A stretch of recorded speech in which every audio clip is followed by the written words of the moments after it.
Russia is militarizing the Arctic at an unprecedented pace, and the ice that once protected NATO's northern flank is melting away.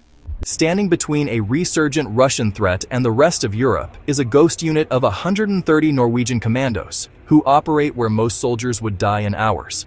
Welcome to the Kystjegerkommandoen, Norway's coastal rangers, at number 98 on the battle-born 100. The Kystjegerkommandoen, or KJK, is one of the most environmentally specialized special operations forces in the world.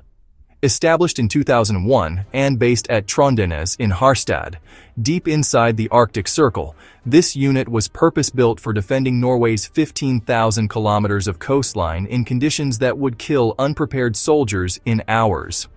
With approximately 130 to 140 operators, KJK maintains a selection rate around 10 to 15%.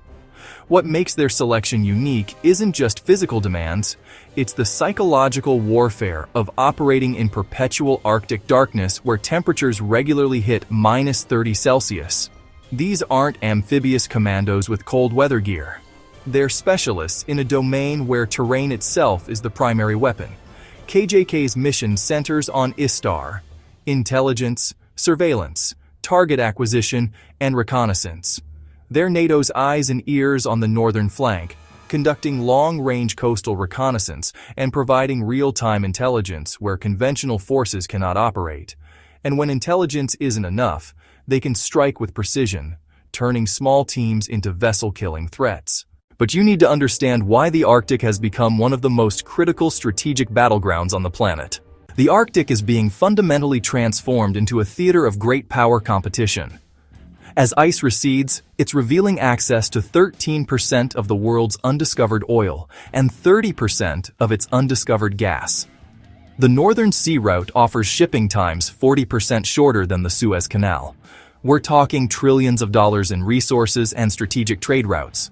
Russia views the Arctic as its strategic backyard and has been systematically militarizing the region.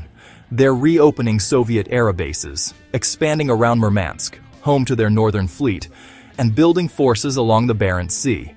Putin has committed to strengthening Russia's nuclear icebreaker fleet and increasing military presence. This is deliberate strategy to dominate the high north. For NATO, this creates critical vulnerability. Norway's coastline is a maze of fjords, inlets, and thousands of islands, nearly impossible to defend conventionally. You can't park armored brigades in fjords. Norway has responded with its high north strategy, declaring the region its top priority and planning to nearly double defense spending by 2036. This is where KJK becomes essential. You need small, specialized teams that use the brutal environment as a force multiplier. Operators who can survive for weeks in conditions that would hospitalize regular troops and provide intelligence that shapes strategic decisions. That's what KJK delivers. So, how do you create soldiers capable of operating in one of the most hostile environments on Earth? KJK selection begins with brutal initial screening, followed by a 5-week course designed to break candidates. This isn't about obstacle courses.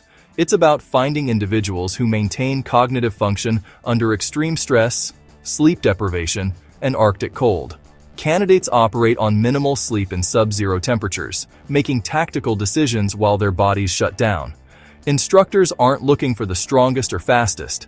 They want mental resilience and clear thinking when everything says quit. Only 10 to 15% make it through.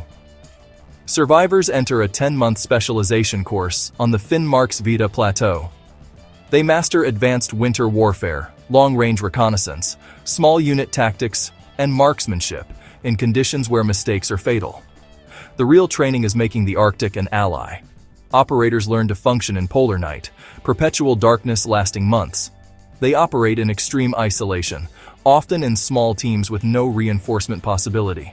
They become experts at reading weather, understanding ice conditions, and exploiting coastal terrain.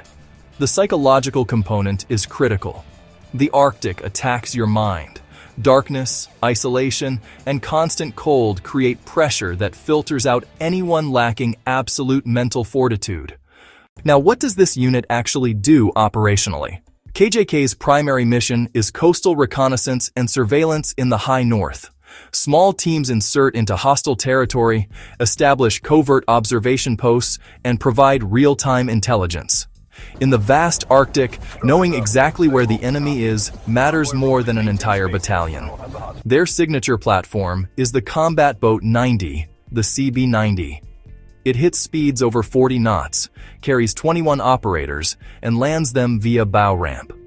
Shallow draft allows navigation through complex fjords where larger vessels cannot operate.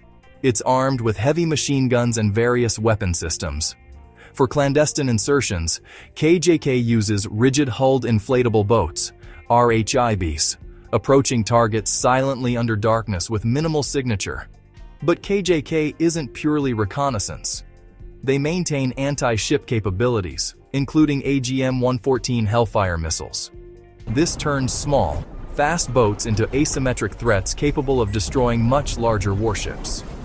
A single KJK team can hold enemy vessels at risk. Defensive capability disproportionate to their size, the unit maintains parachute qualification for airborne insertion when maritime approaches aren't viable, and trains extensively with Norwegian aviation assets. That's the theory, but what about real combat? While Arctic operations remain classified, KJK conducts regular surveillance missions along Norway's northern coast, often near Russian military activity. These are real intelligence operations informing NATO planning. KJK's first independent deployment was Afghanistan in 2005. In November 2007, a KJK team identified a Taliban ambush and provided warnings that saved coalition forces, earning the U.S. Army Commendation Medal. The deployment came with heavy cost. In June 2010, 3 KJK soldiers were killed in an IED attack, demonstrating even elite units pay the ultimate price. Between 2013 and 2014, KJK supported Operation Rexuar, removing chemical weapons from Syria. More recently, they've trained Ukrainian Marines in coastal operations alongside British and Dutch forces, revealed in September 2023. These deployments prove Arctic-forged skills, adaptability, resilience, small unit tactics, translate to effectiveness in other environments. Battleborn 100 counterticks at number 98. So where do they rank compared to units higher on this list? At number 98, KJK is elite, but clear factors place them in the lower portion. First, operational tempo and combat experience. While they've deployed to Afghanistan and Syria, KJK hasn't engaged in sustained high-intensity combat like SAS, Delta Force, or SEAL teams. Second, size. With only 130 to 140 operators, they can conduct limited simultaneous operations and lack organizational depth of larger forces. Third, mission specialization versus versatility. KJK excels in the Arctic and littoral operations, but doesn't maintain the breadth of capabilities of more versatile forces. They're not conducting strategic reconnaissance globally or integrated into larger counterterrorism structures. Fourth, resources and integration. Norway operates with a fraction of US, British, or French special operations budgets. This affects equipment, training, and joint exercise frequency.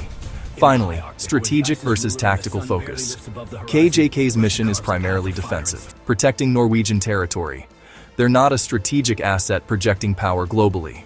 But within their specific domain, they're world-class. What makes KJK exceptional is mastery of an environment almost no other unit has conquered. The combination of Arctic warfare expertise, coastal reconnaissance, and operating in perpetual darkness in sub-zero temperatures is incredibly rare. They benefit from intimate knowledge of their operational environment. These operators defend their homeland, operating in terrain they've trained in for years, with understanding of conditions and tactical geography giving them enormous advantage.